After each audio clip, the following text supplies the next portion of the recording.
ไปโทรนะเอาตัวก็ได้ปะเรากินแล้วไปหาที่ไหนเรายายหนูไม่ได้คนโตเด็กก็ไม่กินโตไม่ได้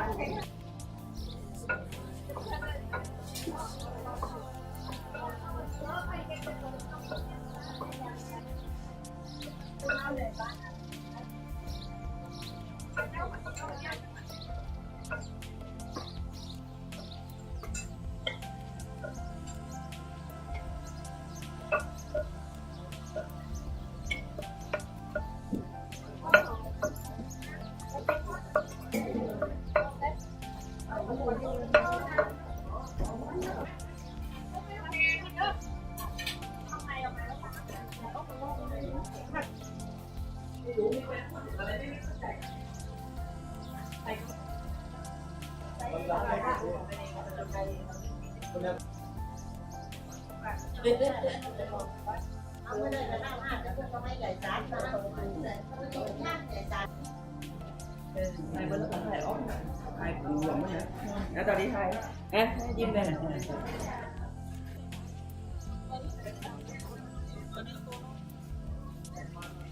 ตัวนั้นข้างล่าง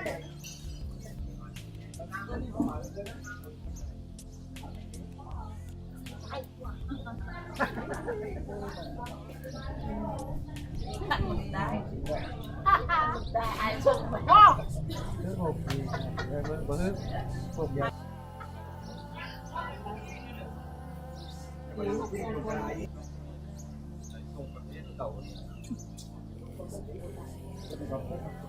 ฮัลโหลวะเดี๋ยวโว้ยถ่ายรูปเดี๋ยวลงนะเป็นไลฟ์สดนี่นะไลฟ์สดไลฟ์สดออกมา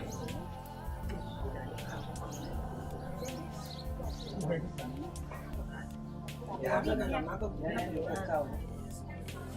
พวกเจ้านี่นะเจ้าโต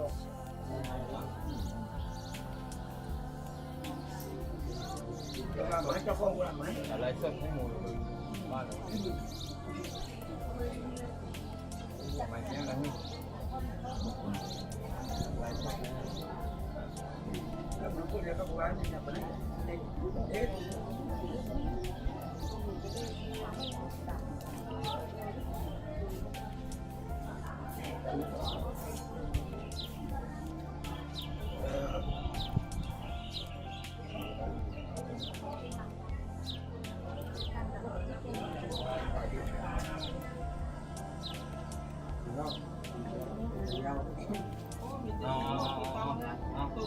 ถึงไหมไปจากนอก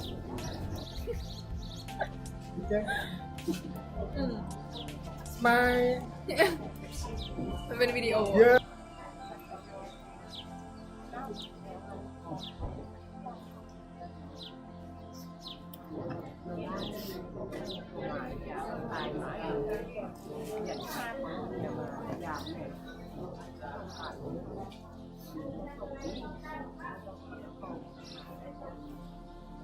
เราเนาะ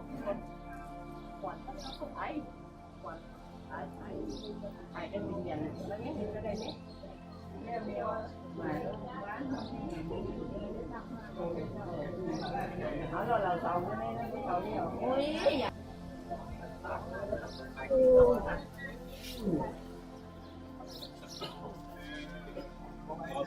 โอ้เราจะทำให้เรา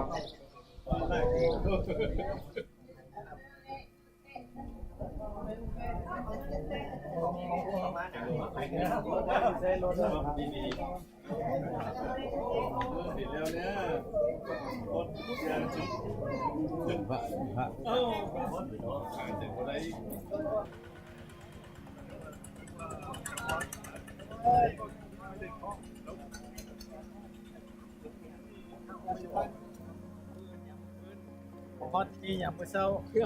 เพราะว่าเราถ้ารถลูกเรา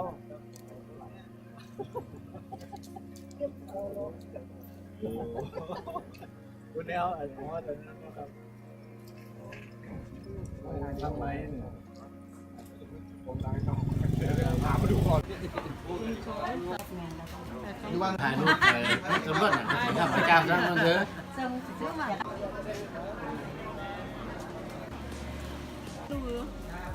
วันนี้หนูไปซื้อปลาได้แล้วนะ